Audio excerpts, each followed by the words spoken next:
বুঝছস জন্য আমার লাইফস্টাইলটা আলাদা। হ্যাঁ, কি কও কিরম?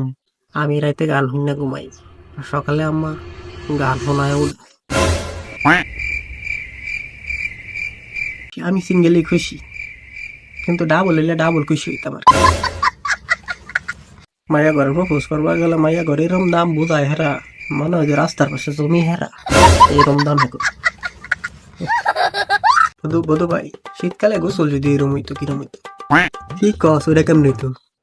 ধরো তুমি বুট দিবার গেছো, তো তাই এখন তোমার বুট হয়ে গেছে। क्या बात कर रहे এরমই, তুমি গোসল করবার গেছো কিন্তু হঞ্চ তোমার গোসল হয়ে গেছে।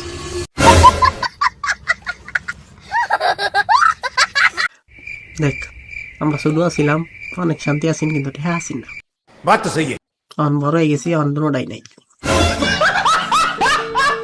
গরিবের আবার প্রেম, ফেসবুকের মধ্যে যে মাইয়া মানুষ অ্যাড আছে, এটাই তো বেশি ভাই। বুঝছো বুধু ভাই, যদি সরকারের রাইতে আগুনের লেগে পেহা দিত, তাহলে আমার বন্ধুই সব থেকে বড় লোক। আমার মনে হয় কি জানো, সবার 10টার আগে ঘুমায় পড়া উচিত, क्या बात कर रहे हैं? কারণ এই 10টার পরের থেকে সব শয়তানি শুরু হয়।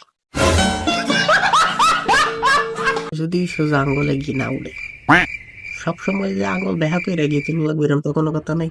बात तो सही है। চামচ দিয়ে তুলো, মাথা কাটা মাথা কাটা। এবারে জানার জন্য কালকে সন্ধ্যার পরে কি হয়েছে? সন্ধ্যার পরে রাইতেছে।